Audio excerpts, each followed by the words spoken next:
Quelle émotion. Magnifique.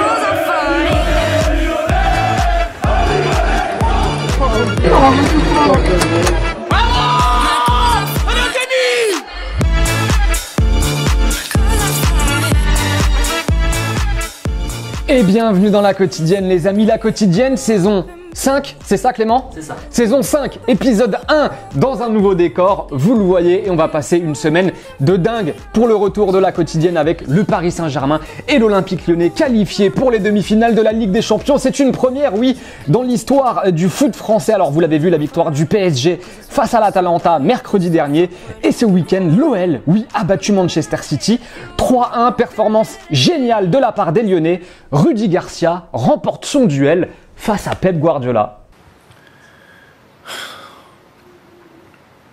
Ouais, les joueurs de Rudy Garcia ont donc éliminé les joueurs de Pep Guardiola.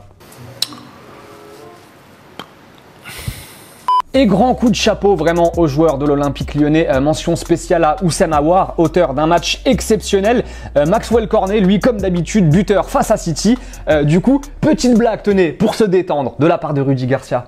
Déjà, quand on joue City et qu'on a un max dans l'équipe, on sait qu'on mène 1-0, donc c'est assez facile pour un coach.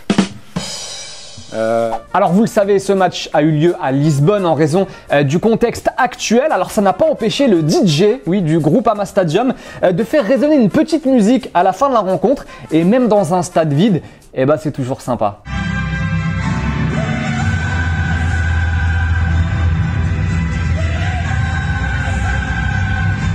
Allez, petit programme maintenant des demi-finales pour nos clubs français. Vous le connaissez déjà, évidemment. Leipzig-PSG, ce sera mardi soir. Demain donc, et Lyon-Bayern, mercredi. Évidemment, on reparle de tout ça demain. Et évidemment, on ne l'oublie pas aussi, dimanche soir, la finale, ce sera sur TF1. Oui, finale de Ligue des Champions sur TF1 avec, on l'espère, un club français en finale. Bon, amis catalans, peuple blaugrana, je suis désolé, mais il faut qu'on en parle.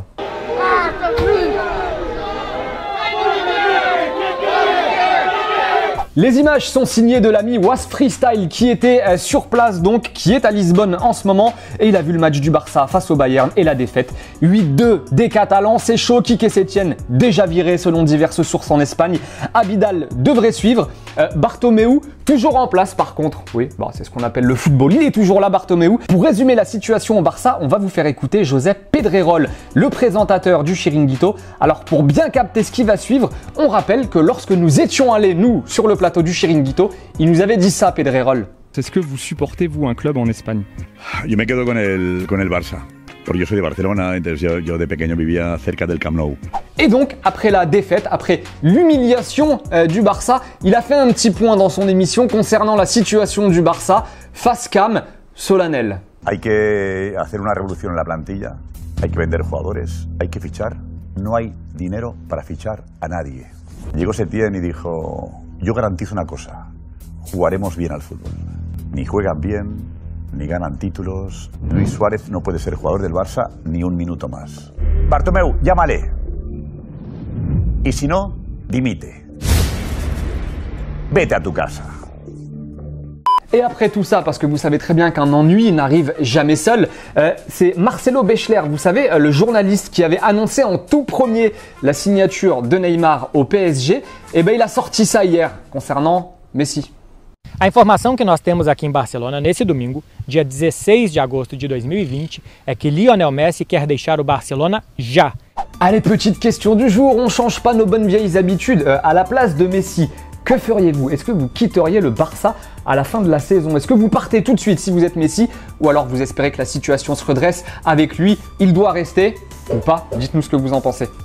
Et concernant l'entraîneur, eh ben c'est Ronald Koeman qui serait en pôle pour remplacer Quique Sétienne. Il fait la une de la presse aujourd'hui en Espagne. Il fait la une du Mundo Deportivo, le sélectionneur des Pays-Bas.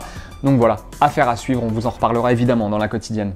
Les potos, ça faisait longtemps, mais rassurez-vous, il est toujours bien présent. Et il paraît qu'on a un nouveau petit truc en plus pour le lancer. Hop, il arrive maintenant. Oh, c'est exceptionnel, c'est génial de vivre en 2020. Et pour commencer ce premier football vrai de la saison, on va prendre des nouvelles de nos gars sûrs. Hein. Oui, on commence par Bafé Gomis à Al Hilal, qui va encore squatter La Quotidienne. Cette saison, évidemment, l'ancien lyonnais, marseillais, stéphanois, de nouveau buteur avec Al Hilal. Un but à la Gomis, hein. La Panthère est toujours là. Un autre gars sûr, Gignac, sera aussi avec nous cette saison. Oui, la base du football vrai. Double buteur, lui, hier avec les Tigresses face à Toluca. On vous en montre un seul. Mais il est en forme, Gignac, et ça fait plaisir. Et on termine avec Dorlan Pabon, joueur de Monterrey, qui nous a claqué un golasso magnifique. Et lui, il a le droit à ses ralentis.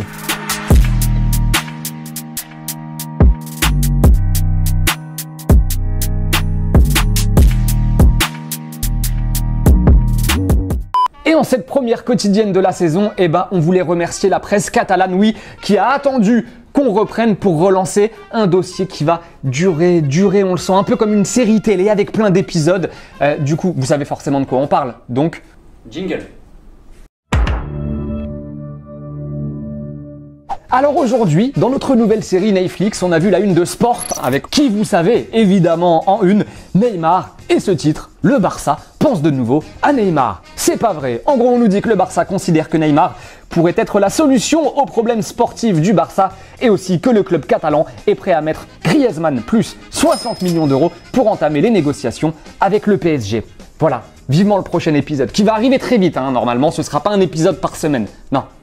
Bon, et dans tout ça, la Ligue 1 doit reprendre, on dit bien doit reprendre vendredi soir avec un alléchant OM Saint-Etienne à l'affiche. Mais la tenue du match est menacée, oui, parce qu'en plus de Jordan Amavi testé positif au coronavirus, 3 joueurs de l'OM sont suspectés d'être porteurs du virus. L'entraînement du jour a été annulé à Marseille. L'OM a transmis toutes les infos à la Ligue et le match pourrait donc être reporté. Voilà, la saison de Ligue 1 qui pourrait donc mal démarrer, malheureusement, pour nos clubs français.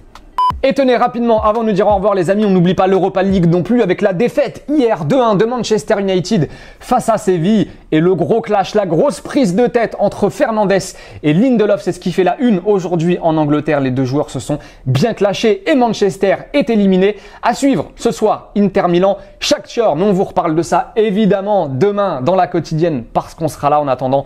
C'est la fin de la première quotidienne de la saison. On va se quitter comme d'habitude en images. Et en musique. Ça ne changera jamais, tu me l'avais promis.